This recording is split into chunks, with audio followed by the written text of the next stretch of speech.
bagaimana tantangan dan peluang pada akses yang setara lingkungan pendidikan, kerja dan sosial bagi orang yang juga disabilitas untuk menuju Indonesia yang inklusif dan ramah autisme. Untuk itu kami mengundang dengan hormat Ibu Angki Yudhistia selaku staf khusus Kepresidenan Republik Indonesia untuk naik ke atas panggung. Assalamualaikum warahmatullahi wabarakatuh. Salam sejahtera, Om Swastiastu, Namo Buddhaya, salam kebajikan, Rahayu. Baik, selamat sore semuanya. Yang terhormat Bapak Eka Pratama dari Komisioner Komisi Nasional Disabilitas, yang terhormat Bapak Aswin Widianto, Direktur PAUD Kemendikbudristek, yang terhormat Bapak Ren Manas, dosennya, dosen Early Childhood Victoria University Australia, yang terhormat Ibu Dr. Bernie, dan terhormat Ibu Najwa Shihab, Mbak Nurul, dan seluruh tim semua. Terima kasih sudah menghadirkan acara yang sangat bagus banget hari ini. Dan saya sampai terharu juga sebenarnya. Dan yang pasti untuk teman-teman autism dan seluruh ibu, bapak, orang tua hebat dari anak-anak berkebutuhan khusus. Tepuk tangan dulu langsung. Pertama-tama saya mau memperkenalkan diri dulu. Saya Angki Yudhistia, staf khusus Presiden dan juga sebagai seorang penyandang disabilitas tuli. Karena saya menggunakan alat bantu dengar, di telinga kanan kiri saya, dan saya ini sebagai penyandang disabilitas dari lahir dari usia 10 tahun sebagai perwakilan perempuan pertama disabilitas yang ada di ring 1 untuk mewakili isu penyandang disabilitas. Makasih pakai dulu ya, kalau dengar juga saya salah suaranya. Nah, jadi sebenarnya saya senang banget hari ini hadir di sini. Sebenarnya dari tadi Pak duduk di sini saya berkaca-kaca karena kenapa? Karena saya melihat teman-teman autism di sini itu kreatif banget. Tahu nggak kenapa bisa kreatif? Itu karena di balik anak-anak kreatif itu ada orang tua yang hebat. Orang tua yang percaya akan kemampuan anak-anak berkebutuhan khusus. Jadi intinya adalah kita jangan pernah berhenti berharap bahwa kita menuju Indonesia, ya nggak cuma Indonesia emas aja, tapi Indonesia yang jauh lebih ramah terhadap penyandang disabilitas. Dan kita tahu bahwa menuju Indonesia yang ramah terhadap penyandang disabilitas itu bukan sesuatu yang mudah, karena kita perlu effort yang luar biasa sekali.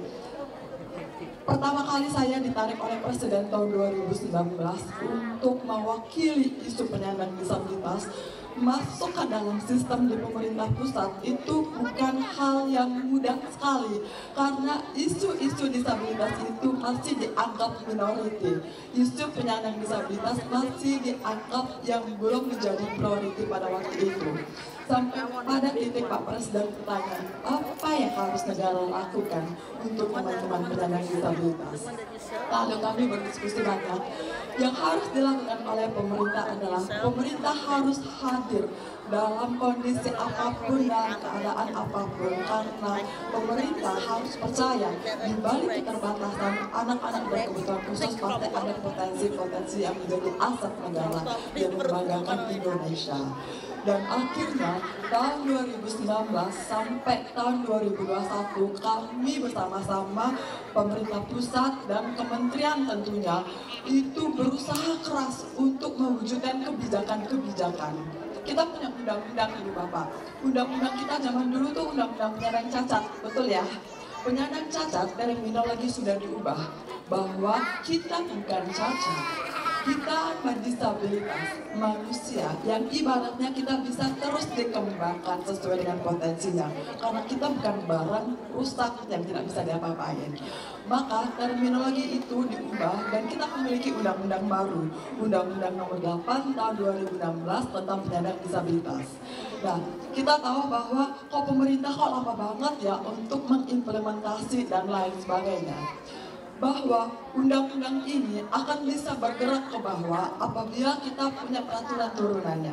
Bersama-sama dengan Pak Presiden 2019 sampai tahun 2021 kami telah berhasil mengesahkan sebanyak 7 peraturan pemerintah dan 2 peraturan presiden dalam berbagai aspek, yaitu aspeknya apa aja, dimulai dari aspek pendidikan, aspek kesehatan, aspek tenaga kerjaan, aspek rehabilitasi, aspek sosial, aspek ekonomi, dan lain sebagainya.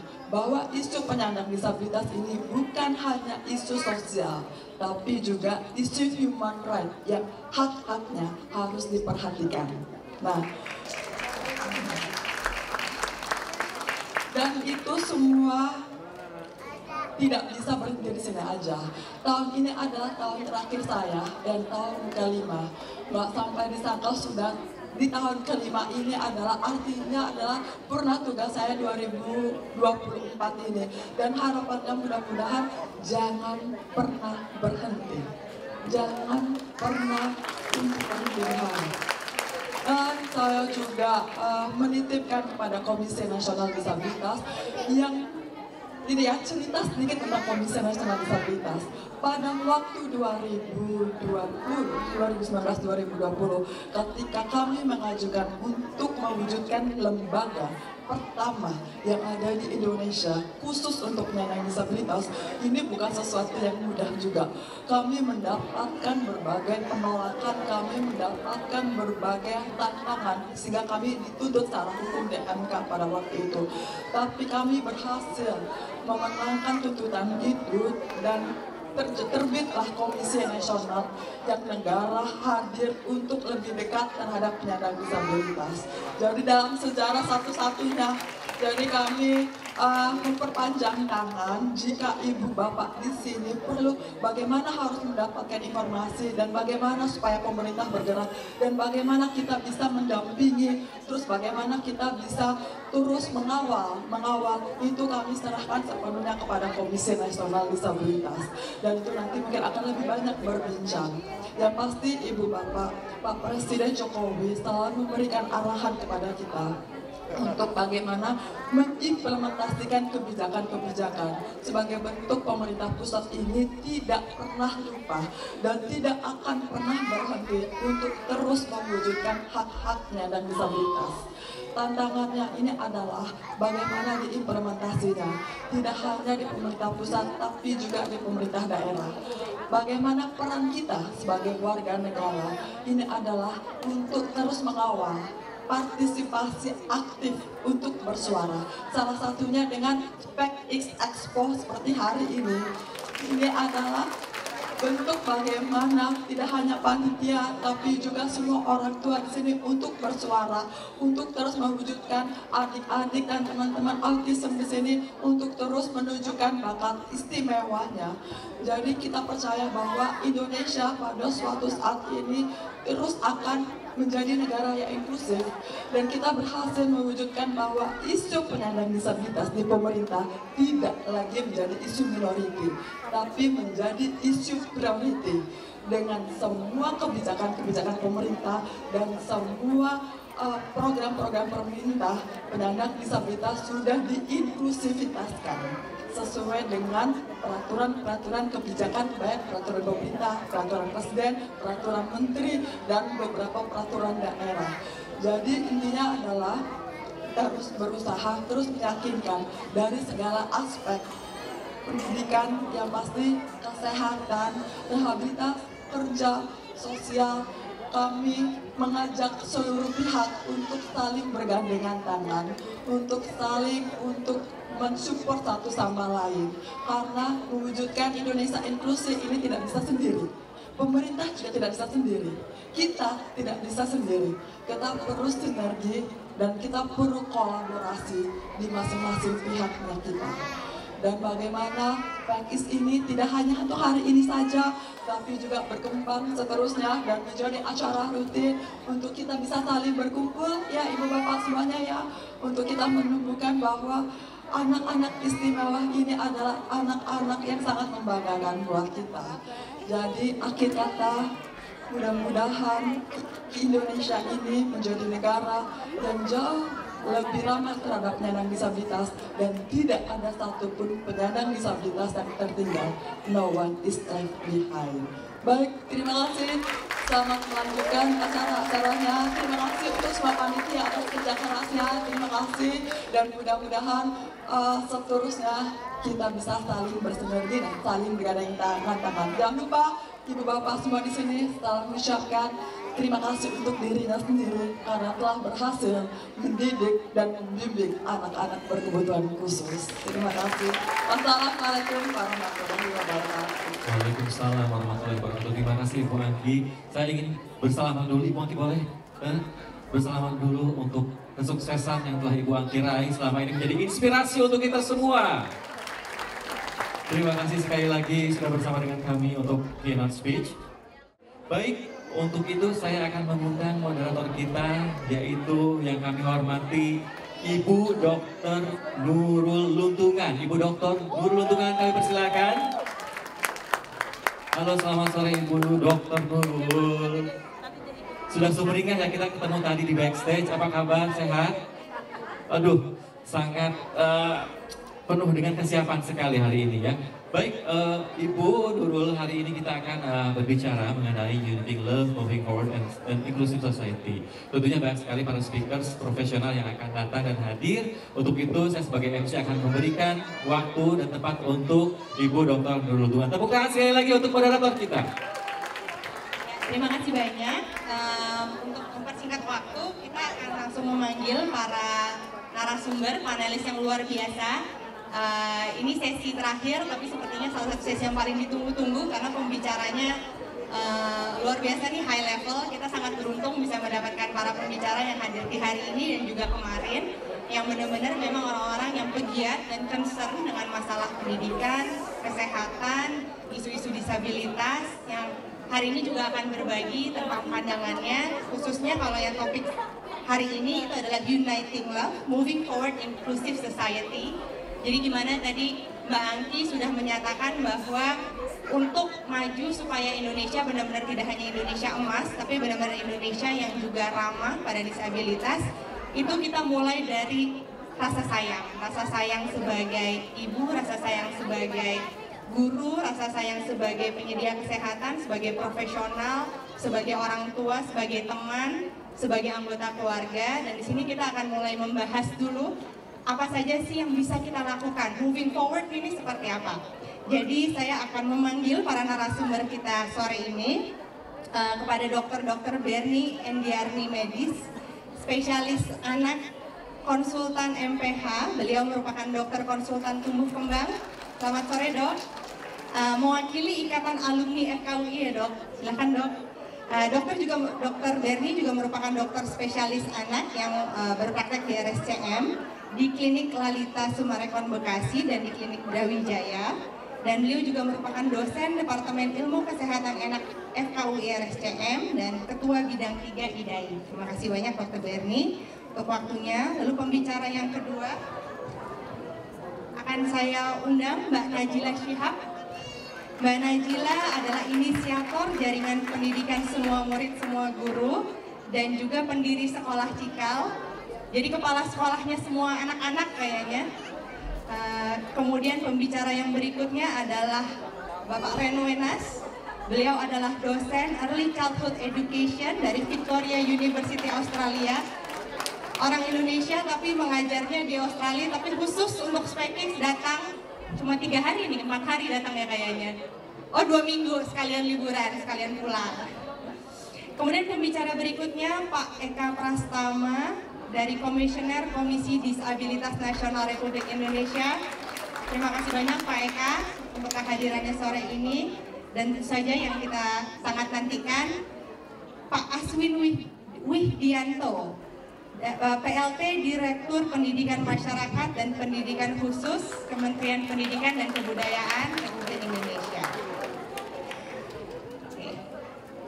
Jadi di sesi sore ini kita sebetulnya akan lebih membahas what's next. Apa sih setelah kita 2 hari ini mendiskusikan berbagai topik, lalu kelanjutannya ini seperti apa sih? Bagaimana kita ini bisa lebih maju lagi dari yang saat ini? Kemarin Prof. Hardiono sudah menyebutkan bahwa sekarang sih udah lebih baik sebetulnya ya dibanding 20-30 tahun yang lalu. Tapi kan pasti kita masih pengen terus maju, pengen terus lebih baik. Apa yang bisa dilakukan untuk memang bisa menciptakan lingkungan yang inklusif supaya orang tua, keluarga di sini juga bisa lebih yakin bahwa anak-anak mereka ini nantinya bisa mendapatkan dukungan yang lebih optimal sesuai dengan kebutuhan anak-anak ini. Jadi mungkin saya akan mengajukan pertanyaan yang pertama dulu. Bagaimana sih sebenarnya situasi saat ini, mulai dari tantangan yang saat ini ada untuk seorang dengan disabilitas itu bisa mendapatkan diagnosa. Mungkin di awalnya harus tahu dulu tentang keadaannya sebelum akhirnya mendapatkan terapi atau pendidikan atau dukungan-dukungan lain yang memang sesuai dengan kebutuhannya, dan informasi yang sesuai untuk orang tua dan keluarga. Baru nanti akan ada pertanyaan berikutnya tentang aspirasi untuk kedepannya, tapi mungkin saya minta tanggapan tentang potret yang saat ini dulu, tantangan yang dirasakan. Dan saya mungkin akan mulai dari Dr. Berni dulu, karena Dr. Berni sebagai dokter anak nih, jadi yang pertama kali tahu orang tua dan keluarga itu dari koleganya Dr. Berni, seperti apa tantangan yang masih dihadapi di Indonesia saat ini. Dan mungkin pesan untuk orang tuanya juga. Baik, Assalamualaikum warahmatullahi wabarakatuh. Sebelumnya saya terima kasih dulu sudah diundang dari Ikatan Alumni FKUI. Jadi kebetulan saya juga dosen di FKUI. Memang yang menjadi tantangan pada saat keadaannya dulu.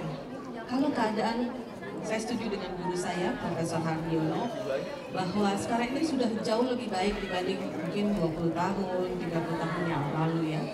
Dan kami dari Ikatan Dokter Anak Indonesia, kita juga dari Fakultas Kedokteran ya, di seluruh Indonesia sebenarnya ya, kita juga sudah memiliki modul-modul yang memang kita gunakan untuk, seperti tadi Dr. Nurul sampaikan, yang pertama kali didatangi oleh orang tua biasanya tenaga kesehatan.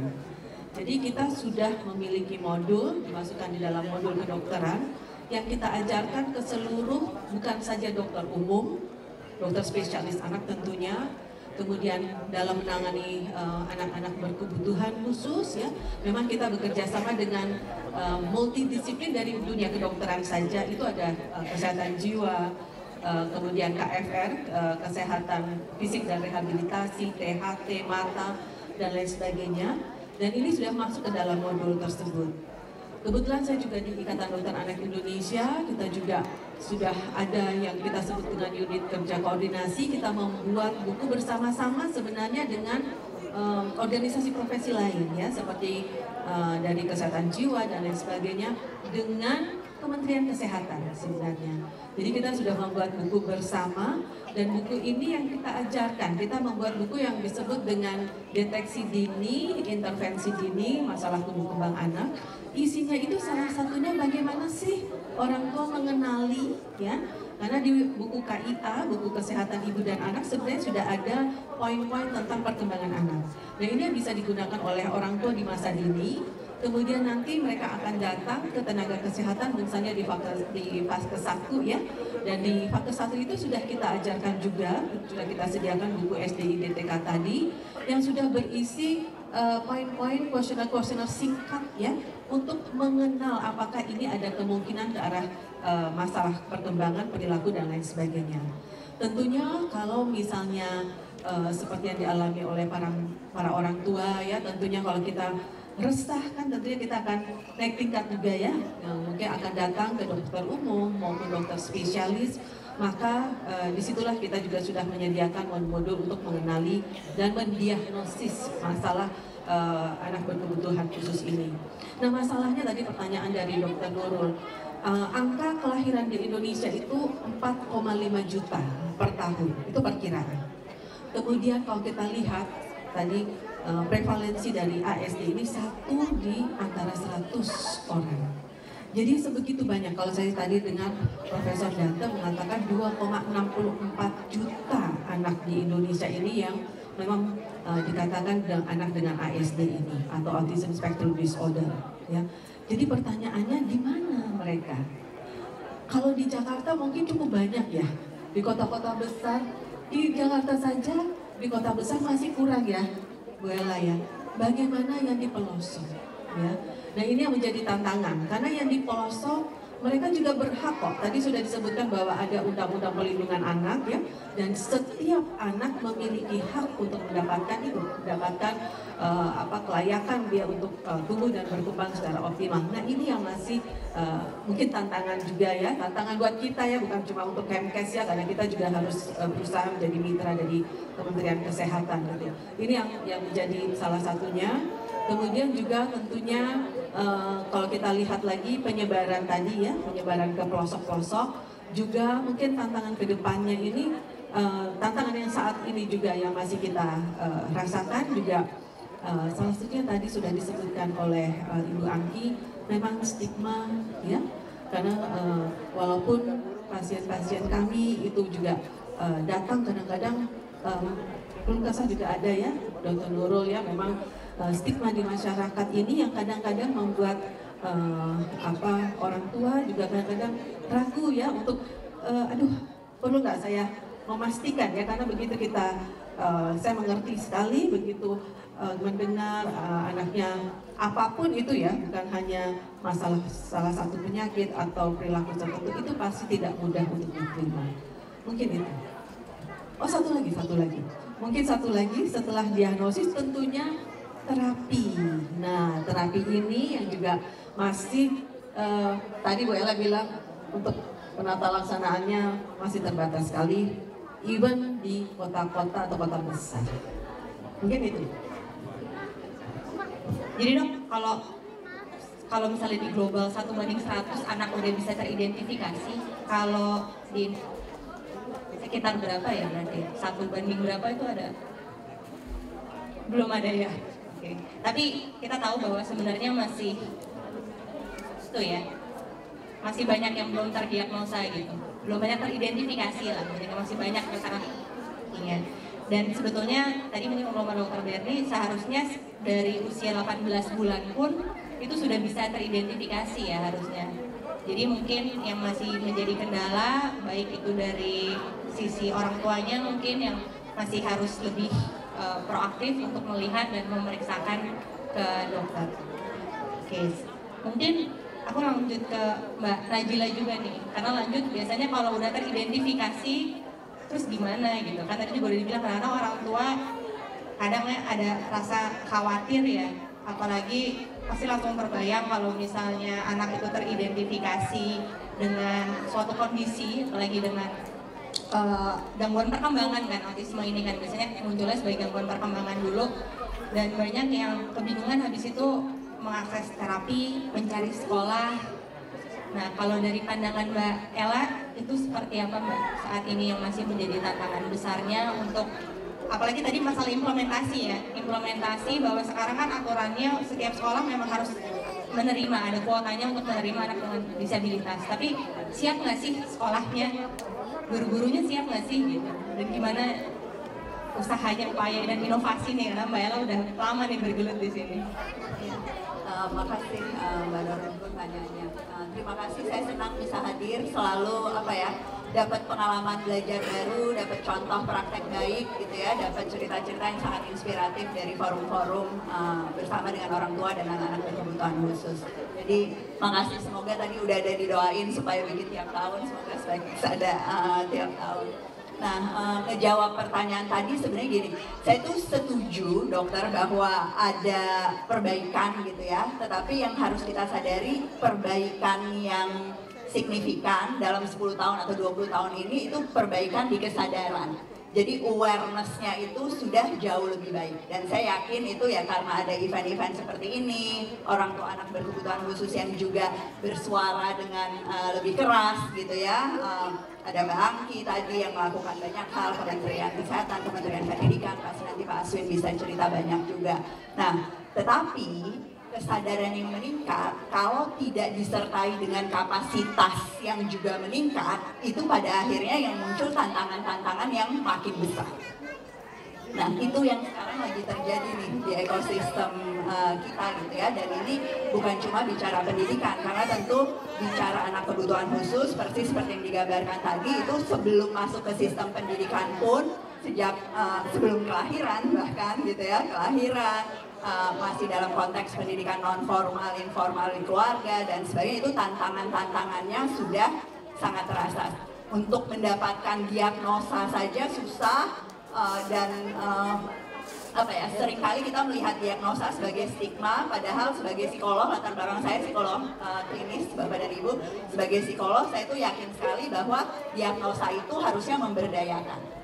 Gitu ya, jadi jangan dilihat sebagai sesuatu yang merugikan, jangan dilihat sebagai sesuatu yang tidak seharusnya diakui gitu ya, tetapi dianggap sebagai hak untuk kemudian mendapatkan fasilitasi dan akomodasi yang lebih baik untuk anak-anak kita. Kalau nggak ada diagnosanya, pada akhirnya hak-haknya juga akan sangat sulit gitu untuk kita advokasikan. Nah, kalau dalam konteks sekolah, yang paling menantang Mbak Nurul adalah kalau kita bicara memenuhi kebutuhan anak-anak yang punya kebutuhan khusus, itu perubahannya tuh nggak bisa cuma di pendidikan inklusinya. Perubahannya dan inovasinya itu harus di seluruh sistem persekolahannya. Karena pada saat kita menyatakan diri kita sebagai sekolah inklusi, maka tentu kita bukan cuma bilang kita punya intervensi ini, terapi ini, guru khusus ini gitu ya, tetapi intervensinya harus kepada semua pemangku kepentingan yang ada di sekolah itu. Gak ada gunanya jadi sekolah inklusi misalnya menerima anak-anak dengan kebutuhan khusus, tetapi kemudian anak-anak itu jadi korban bully di sekolahnya karena anak-anak yang tidak berkebutuhan khusus itu kemudian gak menerima, gak diajarkan cara-cara untuk memang jadi lebih ramah terhadap keragaman secara umum sih sebetulnya. Kita nggak cuma bicara anak-anak dengan neurodivergent gitu ya, tapi segala bentuk keragaman yang ada di manusia gitu. Jadi saya yakin sekali bahwa sebetulnya faktor yang seringkali menantang itu ya paradigma pendidikan yang membuat kita kemudian menganggap bahwa keragaman itu sesuatu yang menyulitkan, bukan sesuatu yang memperkaya proses pendidikan, dan lagi-lagi bukan cuma menguntungkan anak-anak berkebutuhan khusus, tapi sebetulnya juga memperkaya proses pendidikan buat semua anak yang tidak berkebutuhan khusus gitu ya. Ada di lingkungan yang inklusif itu betul-betul jadi proses pendidikan yang paling ideal karena ngasih mereka gambaran tentang kehidupan nyata, mengajarkan empati dan sebagainya. Nah, yang kedua yang seringkali menantang kalau kita sudah bicara paradigma yang terbuka, itu tadi balik ke kapasitas. Jadi untuk menumbuhkan kapasitas semua pemangku kepentingan di sekolah gitu ya, guru-guru bahkan dengan kesadaran yang sangat tinggi sekalipun, dengan kepedulian yang sangat tinggi, itu pada dasarnya memang tidak semuanya, bahkan mayoritas tidak dipersiapkan dengan keterampilan-keterampilan, kompetensi-kompetensi yang dibutuhkan untuk mengajar anak-anak dengan kebutuhan khusus ini.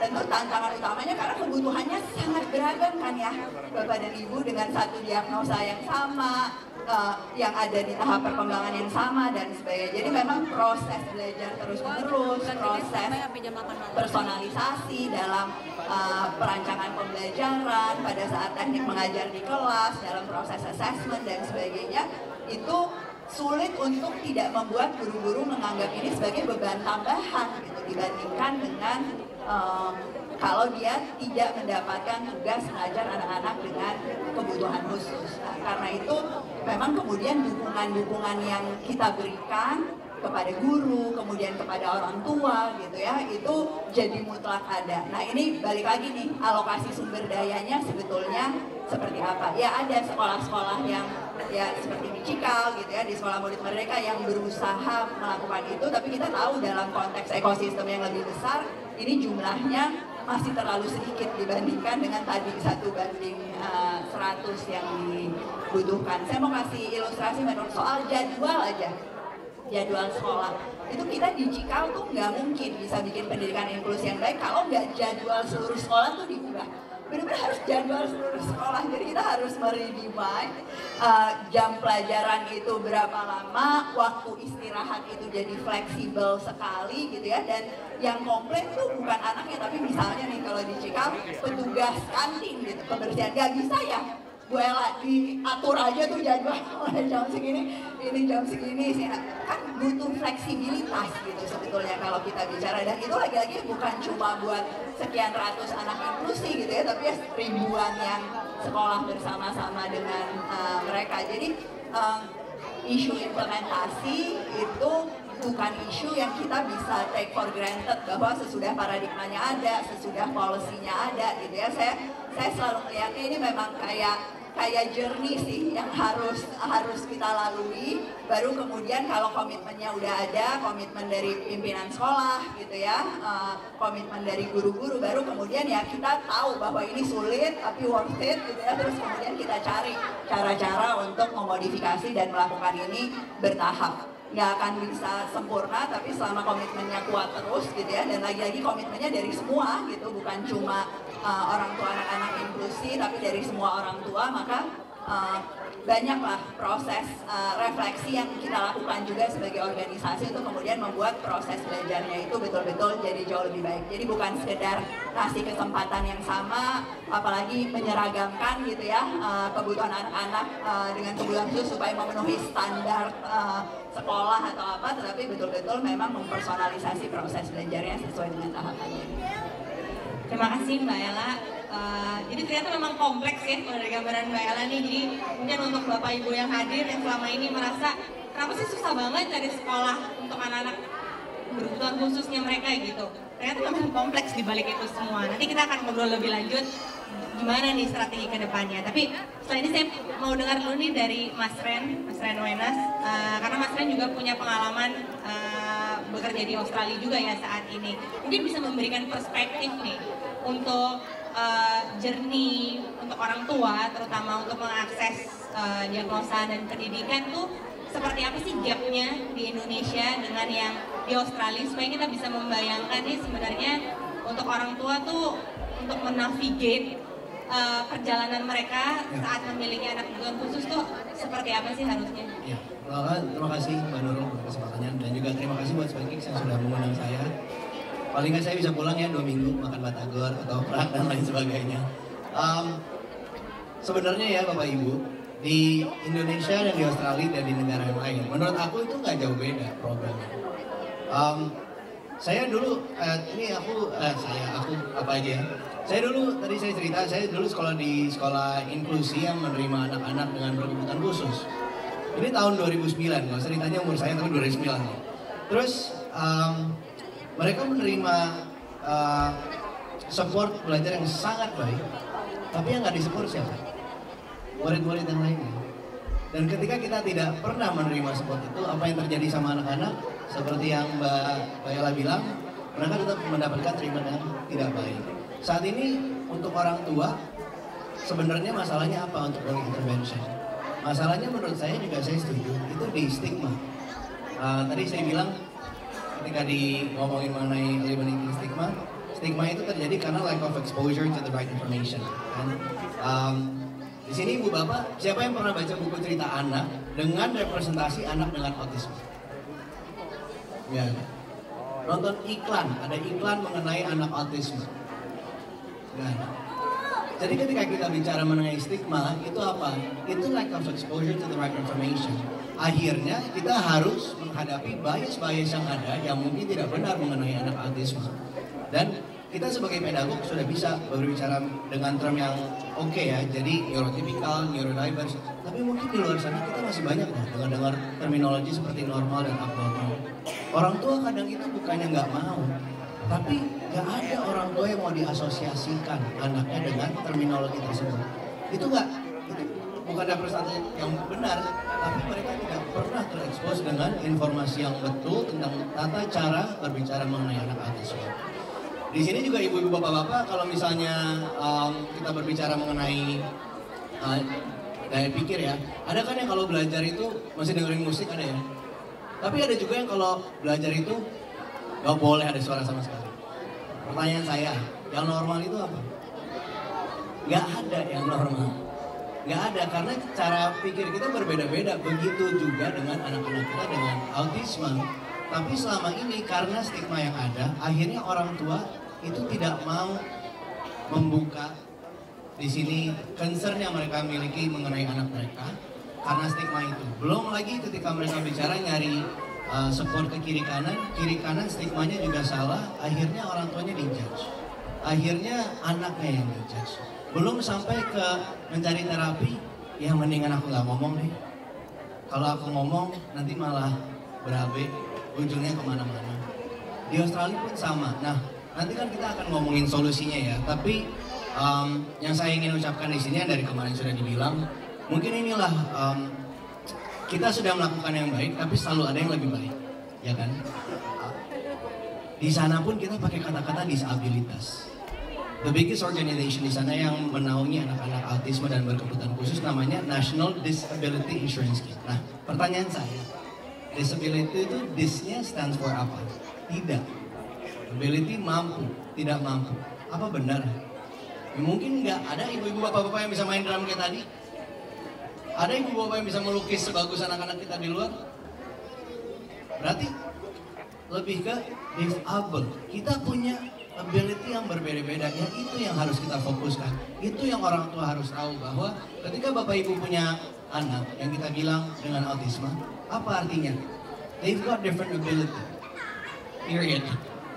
Jadi mungkin kita bisa sekarang mulai shift our understanding ya mengenai autisme. Ubah tata cara kita berbicara mengenai autisme, ubah fokusnya dan pandangannya. Hari ini yang datang di sini pasti sekarang pulang punya pandangan yang baru. Itu tadi anak-anak luar biasa sekali. Sepatu luar biasa sekali. Luar biasa sekali. Teman-teman saya sampai datang 2 hari. Saking salutnya mereka dengan anak-anak kita. Tapi kita di sini, Bu, Bapak. Gak semua masyarakat umum akan pergi ke terapi center kalau nggak perlu. Gak semua masyarakat umum akan ke sekolah inklusi kalau nggak perlu. Jadi pertanyaannya, mungkin udah saatnya kita nggak memfokuskan hanya untuk support anak. Mungkin udah saatnya kita memfokuskan bagaimana caranya kita give the right exposure of what autism is, dari strength-based approach kemampuannya ke lingkungan luar, iklan, TV, ini yang pakai sosial media. Gunakanlah platform-platform tersebut supaya orang tua itu bisa membangun kepercayaan diri bahwa oke, ketika saya cari support, sebenarnya yang saya lakukan ini hal yang positif dan anak saya itu positif kok, bisa, hanya saja caranya beda. Dan yang kedua, banyak ibu-ibu bapak-bapak di sini yang sering cerita seperti yang Mbak Ella bilang, aku orang tua udah harus berbicara dengan guru bahwa ada potensi anak saya didiagnosa autism. Hari ini saya terima, besok saya udah harus tahu next step-nya apa. Balik lagi ke saya. Udah gitu cari tahu next step-nya gimana? Google dengan 1000 informasi yang ada. Akhirnya orang tua pun kewalahan. Akhirnya sebelum mereka cari prosesnya sudah stop di step pertama di mana mereka tidak bisa cari informasinya lagi. Udah kewalahan, aku udah cukup. Guru-guru pun sama, kita mau dukung, tapi seringkali guru dan orang tua ada di situasi di mana mereka harus go beyond their capacity. Mereka burn out, mereka udah nggak punya lagi resourcesnya. Ibu bapak di sini sering beli makanan online ya. 20 tahun yang lalu kalau lapar jam 10 ya tahan aja nggak sih sampai pagi Pak Bu. Sekarang jam 12 malam masih ada yang buka. Apa bedanya? Aksesnya yang beda. Dan ketika kita bicara mengenai autism dan support yang ada dan kenapa nggak ada early, bukan kenapa nggak ada, tapi kenapa kita saat ini early interventionnya belum angkanya belum setinggi yang kita harapkan. Mungkin karena ketika orang tua mencari support, mereka ke discourage dengan sulitnya akses yang ada. Sekarang sudah jauh lebih baik. Indonesia sekarang sudah sangat jauh lebih baik. Tapi kan hari ini kita bicara dari yang baik ke yang lebih baik. Thank you banget Ren. Dan applause dulu dong, kayaknya menyuarakan suara Bapak Ibu yang ada di sini semua nih. Terangkum dengan baik sama Ren, bahwa tadi stigma masih isu yang besar. Dan tadi akses ya, masalah akses. Tadi juga nyambung sama Mbak Najila. Mungkin dengan akses sekarang social media, akses informasinya yang banyak, awareness-nya meningkat. Tapi akses ke supply side-nya gimana nih? Masih PR gitu. Nah ini mungkin saya lanjut nih ke Pak Eka. Gimana nih Pak Eka, keluhan-keluhan yang masuk di Komisi Disabilitas Nasional tentang akses, tentang dukungan untuk orang tua dan untuk anak-anak dengan berkebutuhan khusus ini? Ya, bismillahirrahmanirrahim. Assalamualaikum warahmatullahi wabarakatuh. Ada beberapa hal ya untuk menguatkan tadi yang sebelumnya sangat jelas ya beberapa gapsnya. Kalau dari Komisi Nasional Disabilitas, pertama bahwa ini komisi yang baru dibentuk dan dilantik langsung oleh Presiden dengan tugas melakukan monitoring, evaluasi dan advokasi pemenuhan seluruh hak yang disabilitas di Indonesia termasuk autism. Nah, ada 3 poin setidaknya yang kami tangkap yang menjadi tantangan ke depannya. Jadi yang pertama adalah bagaimana regulasi kebijakan yang sudah dibuat oleh pemerintah itu bisa betul-betul terimplementasikan dan berdampak nyata kepada keluarga.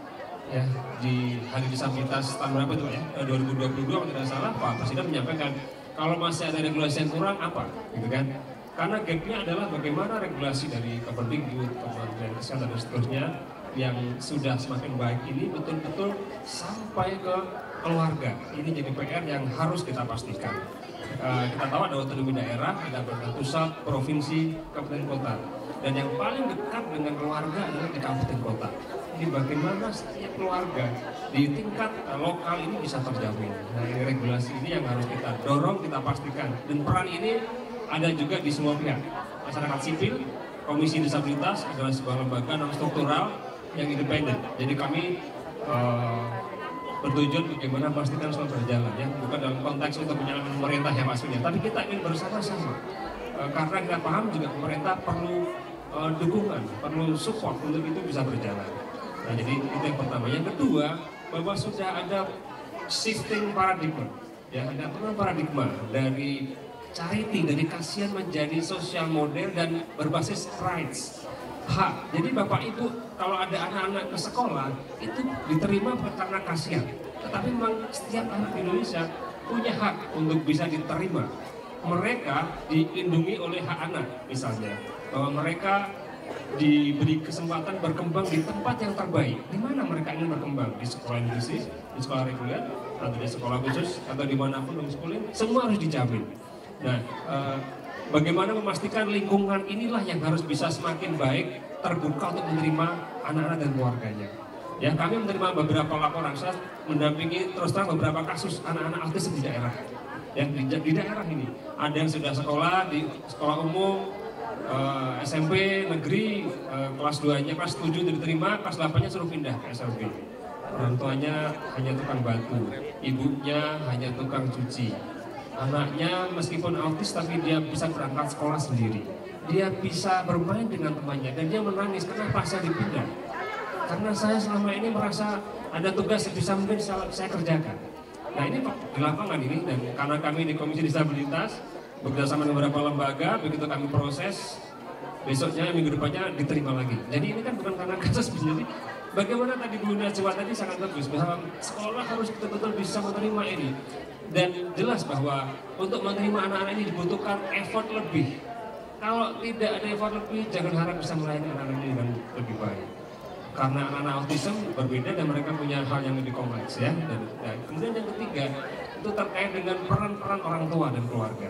KND ingin menjembatani ini. Selama ini mungkin ada hal yang belum betul-betul dipahami oleh pemerintah. Misalnya di sektor kesehatan, bagaimana terapi, intervensi dini, deteksi dini, bagaimana anak sejak usia berapa, usia 2 tahun misalnya, terdeteksi dia mengalami disabilitas autism ya, atau gangguan-gangguan mental, itu bisa segera diintervensi, sehingga ketika dia kelas 5, masuk ke PAUD, kemudian ke SD, sudah dalam kondisi yang semakin baik ya Pak, jadi dia semakin siap untuk ditransisikan ke sekolah.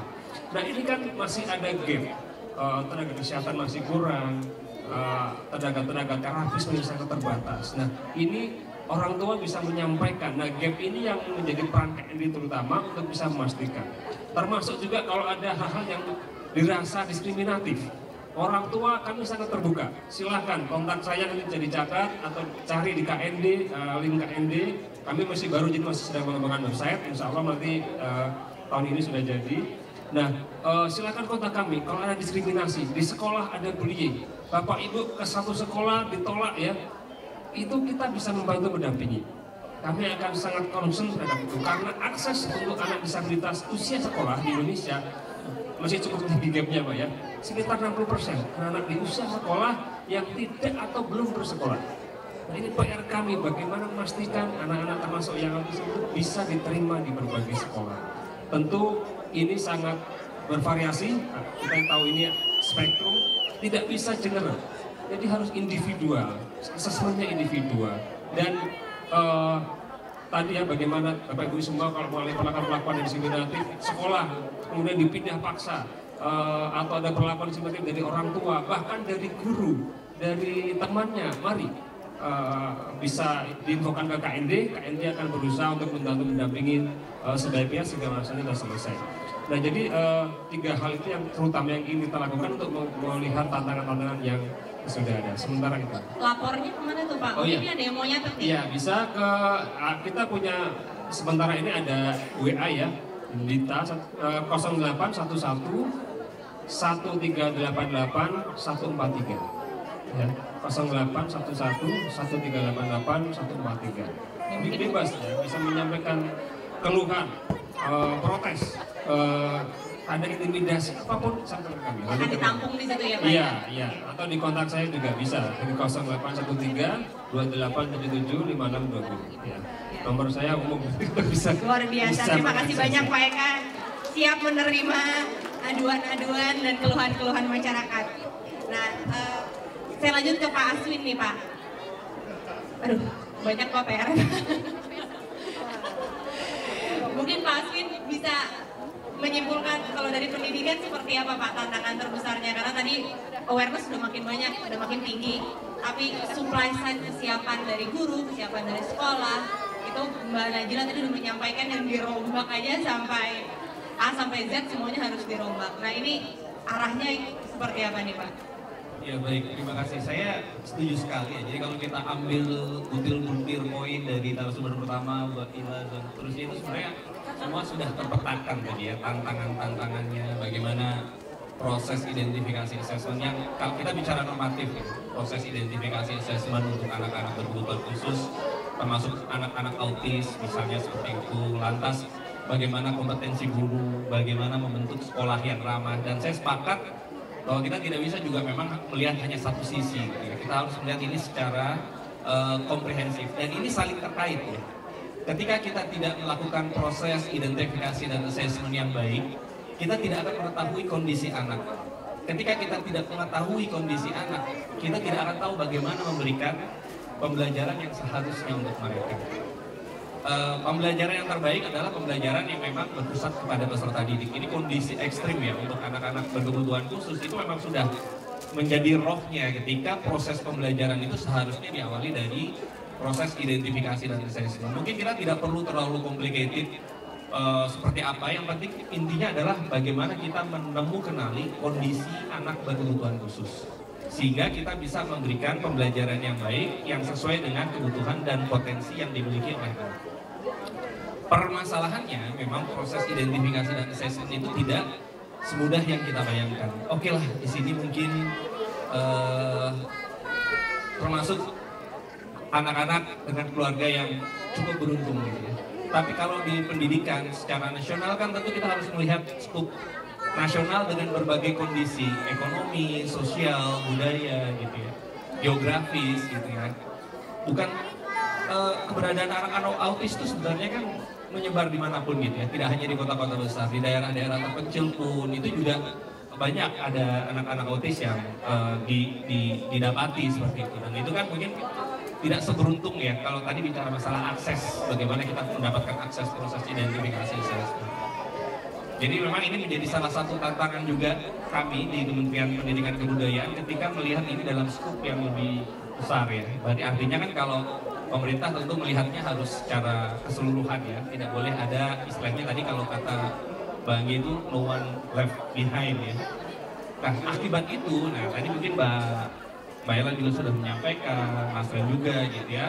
Akhirnya apa gitu, ketika kita tidak tahu kondisi anak itu adalah sering mereka menjadi terdiskriminasi. Ketika saya mengatakan terdiskriminasi itu bukan berarti ada hard feeling dari orang yang ingin mengganggu gitu, tapi bisa jadi ketidaktahuan gitu. Jadi ini adalah masalah bagaimana kita melihat masyarakat memandang anak-anak berkebutuhan khusus. Jadi saya setuju sekali masalah awareness tadi itu tetap terus harus bergulir ya.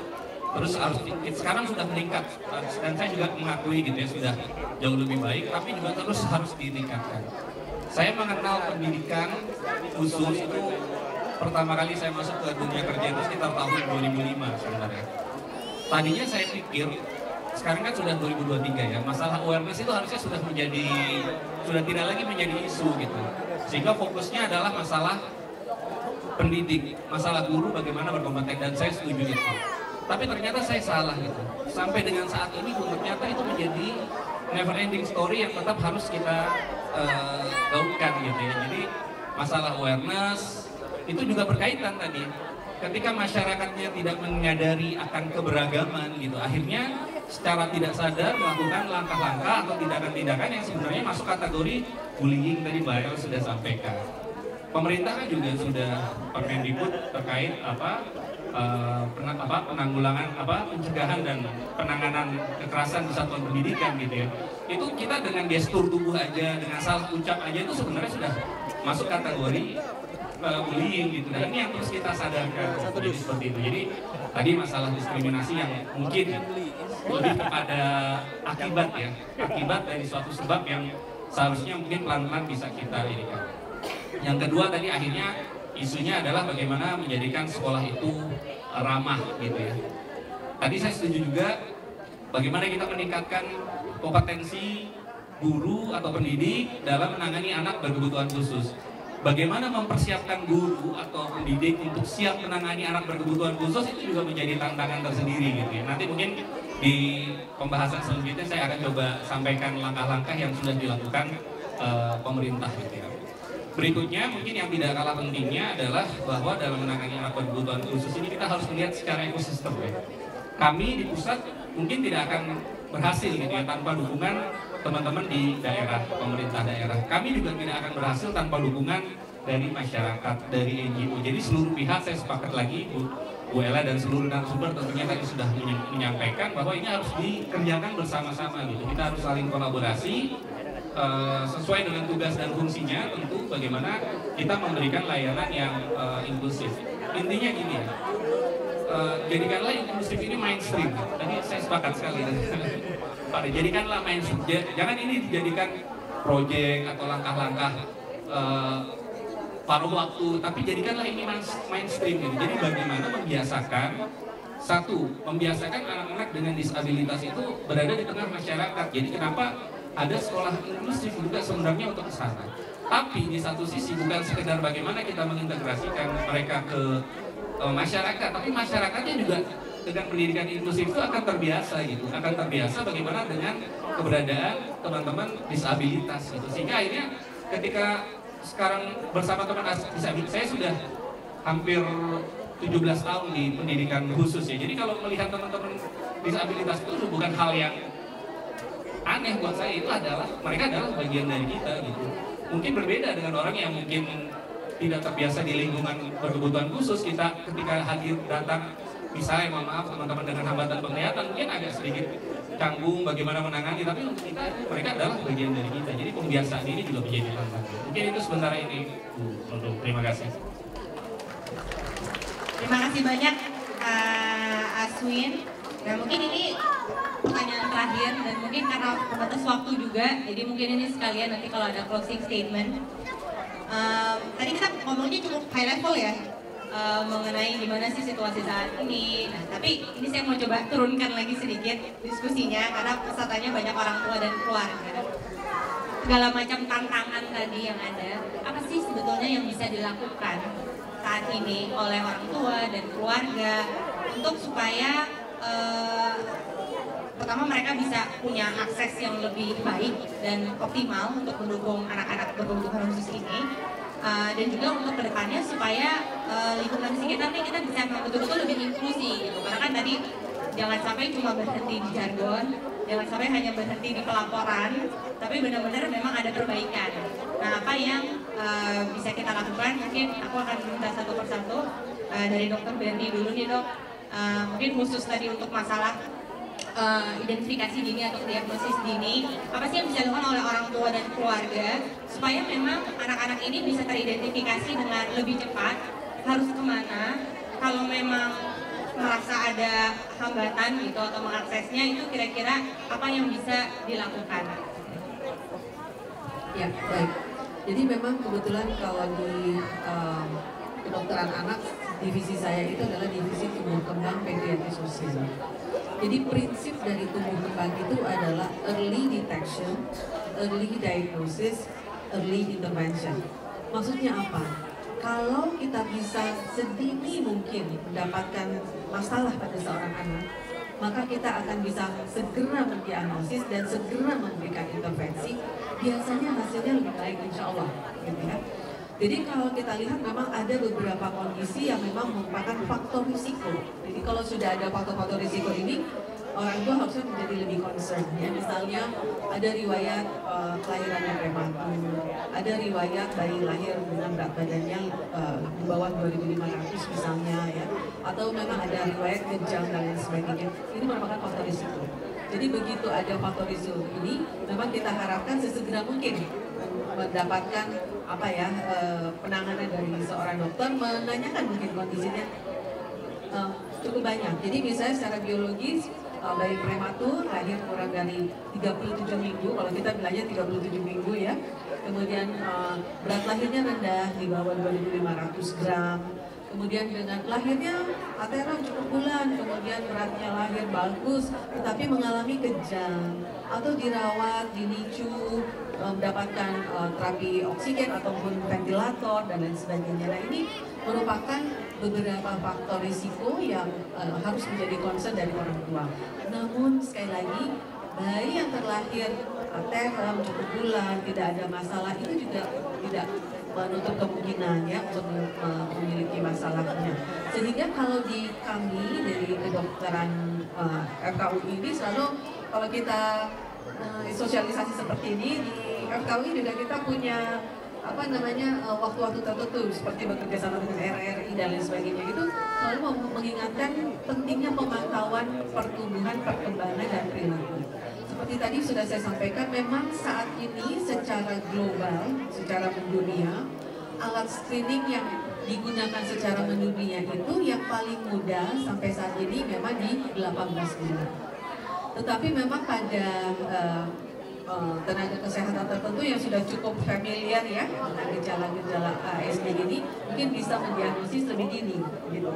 Jadi sedini apa? Sebenarnya ada tanda-tanda tertentu mungkin di usia 1 tahun lebih itu bisa kita prediksi lah.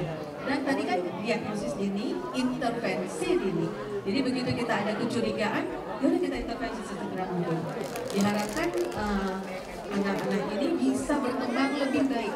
Kadang-kadang kadang-kadang ketidaktahuan orang tua atau tadi stigma tadi, kadang-kadang datang ke kita sudah 4 tahun, 5 tahun gitu. Jadi tidak seoptimal kalau dia bisa datang lebih dini ke tenaga kesehatan terdekat, dan tidak harus dokter anak, tapi tenaga kesehatan terdekat. Dan satu lagi tadi juga terapinya, ya. Memang mungkin di sini juga ada dari kementerian juga yang mungkin vokasi ya, karena kalau di kami dari kedokteran kita sudah mengajarkan ya untuk dokter umum kadang-kadang kita juga turun lagi Pak ke bidan-bidan, ke puskesmas itu kita juga mengajarkan ya untuk tadi kita sudah punya buku SDI DTK yang bekerja sama dengan Kementerian Kesehatan, sudah ada kursus-kursus singkat yang bisa kita ajarkan. Tentunya mungkin dia tidak diagnosis, nanti dia harus mengirim ke paskes yang lebih tinggi lagi. Tetapi setelah diagnosis kan apa? Kan harus mendapatkan terapi. Nah ini terapis ini memang sangat-sangat sulit didapat langsung ya Pak, juga langsung ya. Vokasi ini kayaknya perlu diperbanyak lagi untuk yang vokasi yang tentunya bisa membantu menerapi anak-anak yang harusnya kita terapi. Satu lagi juga mungkin Kementerian Kesehatan di sini tadi Pak Prof Danto tadi ada yang obat-obatan. Memang ada pada kondisi tertentu kita membutuhkan obat. Nah kemarin memang bukan ASD ya, waktu itu adalah ADHD, kita kosong. Hampir berapa bulan ya, kita kosong, tidak ada obat. Itu juga tantangan tersendiri bagi anak-anak yang memang butuh obat-obat tertentu gitu. Jadi memang terus-menerus tersedia obat-obatan, ketersediaan tadi terapis ya. Nah ini juga menjadi tantangan yang mungkin bisa menjadi perbaikan, dan tentunya tadi ya early detection, early diagnosis, early intervention tadi. Tangan dulu dong. Yang penting kata kuncinya adalah tadi early ya. Early. Bahkan ada beberapa sesi kemarin yang juga disampaikan oleh dokter anak, kalau sudah ada keterlambatan perkembangan tanpa adanya diagnosis harus langsung intervensi. Jadi yang diintervensi adalah keterlambatannya, tidak tanpa harus menunggu diagnosis ya dok ya. Jadi semakin cepat akan semakin baik. Mungkin pertanyaan yang buat Mbak Ella juga nih Mbak. Kalau biasanya nih sekarang yang paling besar kendalanya untuk orang tua adalah saat mau dimasukkan ke sekolah. Susah cari sekolah, pilihannya kalau nggak sekolahin, pilihannya cuma ada sekolah soal yang mahal, maksudnya mahal. Jadi nggak semuanya bisa akses. Akhirnya banyak yang mungkin memilih udahlah nggak usah sekolah deh, anaknya di rumah aja gitu. Nah, apa sih yang bisa dilakukan kira-kira oleh orang tua ini untuk bisa memberikan akses pendidikan dengan keterbatasan yang ada? Ada apa aja sih inovasi-inovasi yang ada?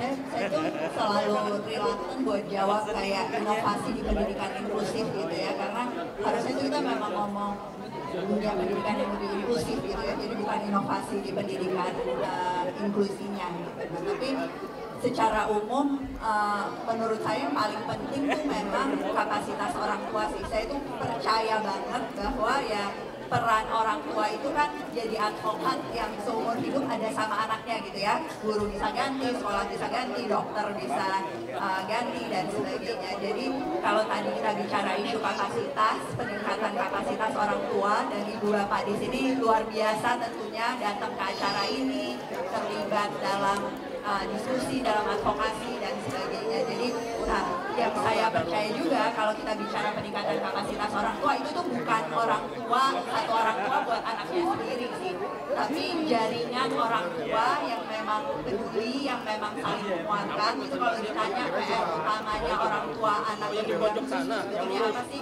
Bikin support system dan safety net buat dia dan anaknya. Itu banyak hal yang saya tahu tadi karena masih ada stigmanya, nggak mau ngaku dan sebagainya. Pada akhirnya kita juga nggak terbuka gitu ya terhadap kondisi ini. Padahal support system itu orang tua yang sudah lebih pengalaman, yang melalui proses yang sama dan sebagainya, itu fondasi yang akan sangat penting untuk sepanjang perjalanan anak dan pernikahan kayak gini kan sebetulnya waktu gitu ya untuk menempuh jejaring dengan orang tua lain juga. Yang kedua memang peran orang tua sebagai hak untuk perkembangan anak tuh sayangnya itu sesuatu yang memang masih harus banyak sekali usahanya kalau dalam ekosistem di Indonesia, di mana memang yang pusat terapi atau bahkan sekolah gitu ya atau peran pemerintah itu belum betul-betul optimal untuk jadi haknya. Jadi memang mengumpulkan pihak-pihak yang mendukung anak tadi untuk sekedar mengkomunikasikan apa yang terjadi di sekolah dengan di rumah, di tempat terapi, di ruang praktek dokter dan sebagainya, itu tugas yang saya tuh selalu salut sama orang tua berkebutuhan khusus. Ini tuh lebih dari pekerjaan full time gitu kan sebetulnya. Ada yang harus didokumentasikan, ada yang harus dipantau dan sebagainya gitu. Banyak banget pihak yang harus diajak bicara, dan ini bukan cuma untuk periode tertentu gitu ya, seumur hidup gitu. Kira-kira itu yang jadi penting. Nah, jadi lagi-lagi kapasitas orang tua sebagai jejaring dan kapasitas orang tua untuk kemudian jadi advokat. Dalam konteks inovasinya, sebetulnya ada dua hal sih yang menurut saya penting banget. Yang pertama memang akses ke pendidikan tinggi. Saya tahu sih buat sebagian orang tua ini kayaknya masih jauh gitu ya, atau lompatan. Tapi kalau kita lihat isu di ekosistemnya, ya ada masalah dengan dengan pendidikan inklusif di level bawah, tapi sebetulnya kita tuh butuh banget contoh anak-anak berkebutuhan khusus yang kemudian sukses sampai pendidikan tinggi. Itu jumlahnya sedikit sekali Bapak dan Ibu. Apalagi kalau kita bicara dalam konteks Indonesia yang sangat besar dengan penuh keterbatasan. Lagi-lagi saya tahu Bapak dan Ibu bebannya itu berat, tantangannya banyak, tapi you are still the exception of the system. Saya masih bisa bilang bahwa Bapak dan Ibu itu sebetulnya punya privilege yang jauh lebih banyak dibandingkan orang tua lain dengan anak berkebutuhan khusus. Jadi pengen banget lihat semakin banyak justru anak-anak berkebutuhan khusus yang kemudian bisa jadi bukti transisi dari dunia sekolah ke perkuliahan, kemudian tentu dunia karir dan sebagainya. Karena tadi kekhawatiran, stigmanya, ketakutan dan sebagainya itu munculnya karena memang jarang banget yang berhasil. Jadi gimana kita mau menghilangkan semua kekhawatiran itu kalau kita nggak bisa ngasih contoh-contoh yang jadi inspirasi bahwa harapannya tuh ada loh, jelas kok, banyak yang bisa, kemampuannya berbeda, tetapi sebetulnya nggak ada batasan terhadap potensi dan cita-citanya. Nah, kalau ngomong inovasi, yang saya sekarang lagi geluti juga itu sebetulnya saya optimis sekali sama teknologi dan digitalisasi sih, Bapak dan Ibu. Buat saya, teknologi, proses digitalisasi di pendidikan itu bisa jadi solusi yang luar biasa efektif untuk anak-anak berkebutuhan khusus. Itu kita bikin banyak banget eksperimentasi di Sekolah Murid Merdeka. Saya lihat banyak banget contoh sesederhana gini Mbak Nurul. Udah 3 tahun ajaran Pak Aswin di SMM itu, ketua OSISnya itu anak berkebutuhan khusus. Kalau dalam setting sekolah biasa yang konvensional, itu akan sulit banget, kayak kampanye buat OSIS, berinteraksi dengan orang dan sebagainya. Tetapi justru dalam setting pembelajaran jarak jauh, pada saat sosialisasi itu difasilitasi dengan teknologi dan sebagainya, itu yang muncul justru interaksi-interaksi yang sangat unik gitu ya. Nah kemudian personalisasi di pendidikannya, bagaimana kita kemudian bisa kasih kurikulum yang betul-betul sesuai, assessment yang adaptif, sesuai dengan kemampuan anak dan sebagainya, itu banyak banget yang Bapak dan Ibu bisa eksplorasi dengan pendidikan yang berbasis digital ini, yang saya yakin bakal jadi harapan gitu ya, untuk kemudian ngasih akses yang makin banyak, makin murah, dan makin berkualitas untuk anak-anak. Terima kasih banyak Mbak Najila, tepuk tangan dulu. Berikutnya untuk Mas Fren, tapi ini karena saya dari udah di kode ini, padahal masih seru banget diskusinya, tapi mungkin tadi udah beberapa sih keluar solusinya, jadi mungkin saya batasi waktunya, mungkin kalau bisa dipersingkat. Apa nih pertanyaannya? Untuk orang tua, pesan untuk orang tua apa dengan semua tantangan yang ada, gimana orang tua bisa memberikan dukungan yang lebih optimal dan emang bisa membuat lingkungan sekitarnya itu memang lebih menerima gitu anak-anak yang punya kebutuhan khusus ini. Mungkin aku bicara dari lingkungan sekitar ya, untuk hal-hal lain guru-guruku di sebelah kiri kanan lebih punya hak untuk berbicara. Tapi tadi aku udah nanya mengenai, udah pernah nonton belum iklan mengenai autisme? Udah pernah baca buku yang ada representasi anak dengan autisme? Jawabannya belum. Tapi kalau saya tanya, bisa sebutin nama belakangnya Raffi? Ahmad.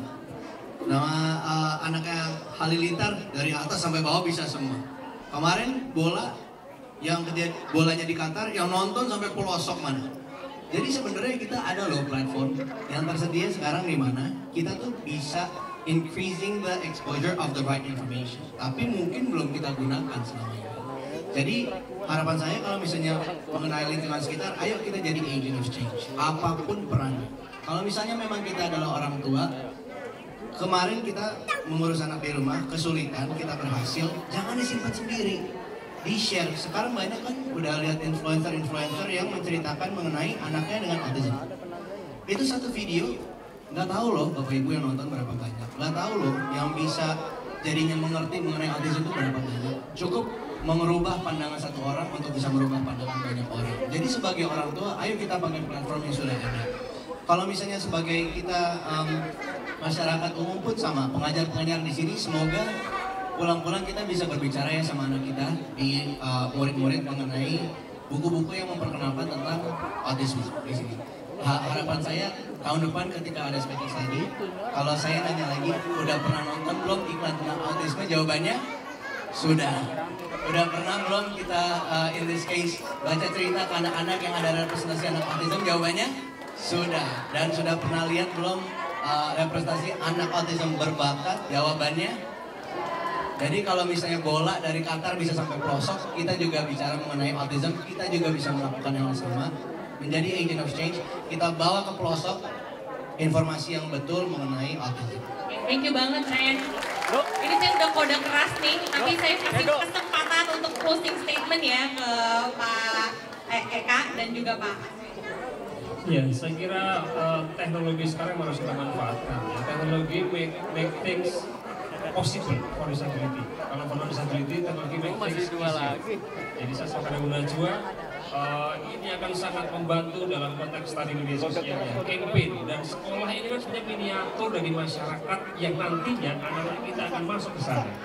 Jadi mari kita fokus pada ability ya, orang tua fokus pada ability, orang tua berbagi pengalaman ketika menangani anaknya untuk membantu orang tua lain di berbagai pelosok, dan Indonesia kapasitasi itu apapun kondisinya itu akan sangat bermanfaat. Kemudian teknologi kita dorong, kita manfaatkan. Kemudian transisi tadi bicara tentang masa sekolah dan sampai ke dunia kerja. Saya kira vocational itu sangat penting, nanti bisa dikembangkan dengan kooperasi UMKM, bagaimana platform digital ekonomi yang sekarang berkembang untuk anak autism.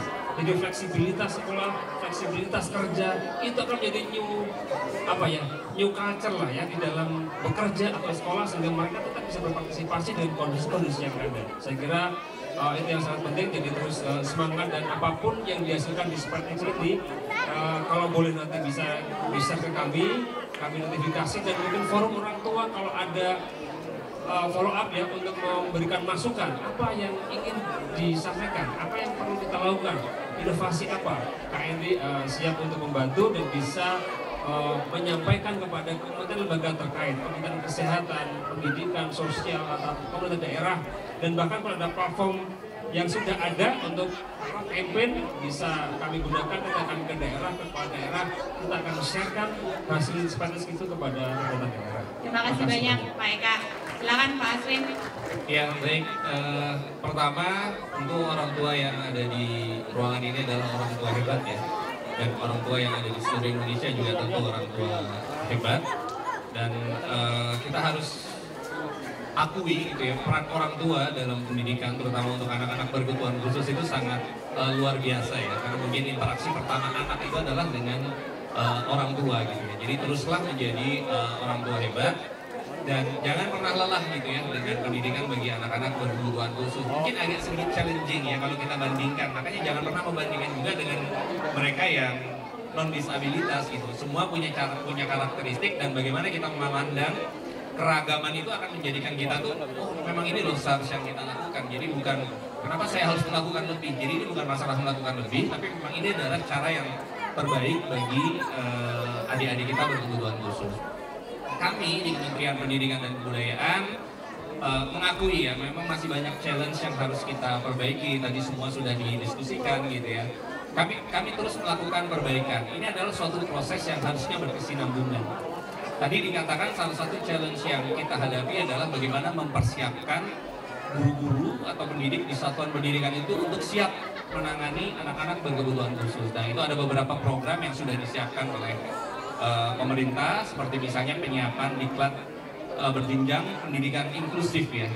Saya sepakat sekali bahwa teknologi itu hadir untuk mempermudah, bukan untuk mempersulit. Kita tidak boleh skeptis dengan teknologi ya, dianggap terlalu sulit, harus mempelajari hal baru gitu. Tapi itu adalah untuk mempermudah. Salah satunya tadi bagaimana kita men-sharing praktik baik.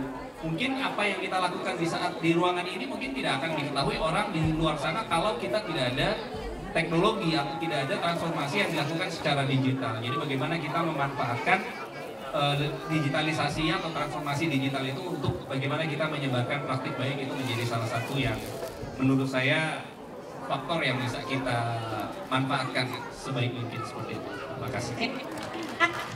Jadi mungkin tadi menutup ya, saya simpulkan sedikit bahwa untuk kita memang moving forward untuk tadi kata kuncinya sebetulnya adalah dari orang tua, mulai dari orang tua untuk bisa memberikan akses kepada anaknya untuk bisa mendapatkan pemahaman anaknya ini memiliki kebutuhan khusus seperti apa. Karena tadi saya suka banget kalimatnya Mbak Ella, diagnosa itu sebenarnya harusnya untuk memberdayakan, bukan untuk menstigma. Walaupun memang kita akui stigma itu masih luar biasa besar di sini, dan ketakutan dari orang tua itu juga pasti luar biasa besar. Jadi memang butuh keberanian, dan semua orang tua lah orang tua yang luar biasa hebat dan sangat berani. Dan yang bisa kita lakukan adalah sebenarnya memulai dengan men-sharing supaya stigma ini juga akhirnya luntur. Karena tadi Ren bilang bahwa stigma itu adalah karena kekurangan paparan pada informasi yang tepat.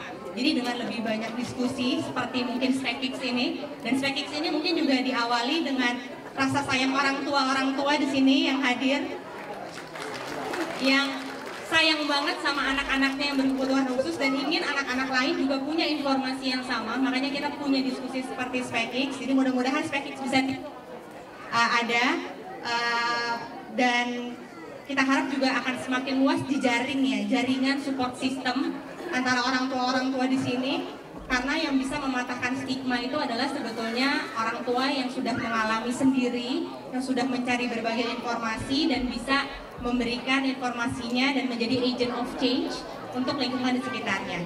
Terima kasih banyak untuk para pembicara. Sekali lagi saya kembalikan mungkin sesinya kepada MC. Baik, terima kasih untuk Dr. Nurul Luntung yang sudah menjadi moderator untuk acara hari ini. Boleh berikan apresiasi dan tepuk tangan yang paling meriah untuk seluruh speakers. Kita akan foto bersama terlebih dahulu ya. Kami ucapkan terima kasih untuk Dr. Bernie Endriani MDC dan juga Bapak Eka Prastama selaku Komisioner Komisi Disabilitas Nasional RI. Kemudian Bapak Ren Wenas selaku dosen Early Childhood Education Victoria University Australia, Ibu Najila Sihab pendiri Sekolah Cikal, dan Bapak Aswin Widianto selaku Direktur Pendidikan Masyarakat dan Pendidikan Khusus Kementerian Pendidikan dan Kebudayaan. 1, 2, 3. Coba angkat tangan kanannya ke atas untuk Spekix 2024 dan juga 2025. Luar biasa. Terima kasih sudah cukup, boleh kembali ke tempat, silakan. Dan untuk Ibu Jafrina Fikan dari Spekix, Ibu Jafnura tetap di tempat ya, karena akan memberikan closing remarks. Sekali lagi, terima kasih banyak untuk seluruh donatur atau yang memberikan kontribusi, seluruh narasumber untuk talk show hari ini. Kami persilakan untuk kembali ke tempat, dan Ibu Jafnura tetap di tempat. Ibu Jafnura akan memberikan closing remarks kepada kita semua. Terima kasih sekali lagi. Kami persilakan kepada Ibu Jafnura Pinkan yang akan memberikan closing remarks. Kita berikan aplaus yang luar biasa untuk Ibu Jafnura Pinkan. Saya cepat aja nih. Terima kasih kepada para mitra, donatur, kolaborator, dan sahabat Spekix 2024. Terima kasih kepada Kementerian Kesehatan Republik Indonesia, juga kepada Kementerian Menristek, Mendikbud, Kementerian Mendikbudristek, dan juga Jakarta Convention Center, sponsor kami, Pertamina, keluarga Intan dan Shalendra Bakri dan Ibu Doti Suraida, kepada juga Yayasan Harapan Nusantara melalui Pak Won dan Ibu Evelyn, juga kepada Yayasan keluarga Bapak dari Pak Basuki Wiwowo khususnya melalui Mbak Widi Wardana. Terima kasih kepada para pembicara, pengisi acara, moderator, peserta booth, teman-teman media dan tamu undangan yang sudah hadir. Terima kasih pada seluruh panitia Spekix 2024, para volunteer.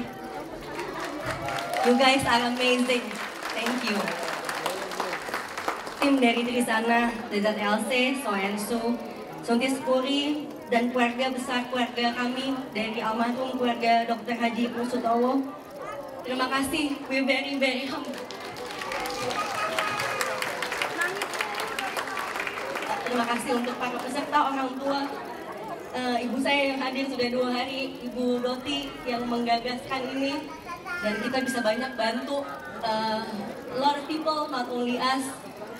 Semua yang sudah dengan berani dan tanpa kenal lelah memberikan dukungan dan kasih sayangnya untuk anak-anaknya dengan berkebutuhan khusus. Dengan berakhirnya diskusi terakhir ini, Spekix 2024 ditutup dengan mengucapkan Alhamdulillah, ya Rabbil Alamin.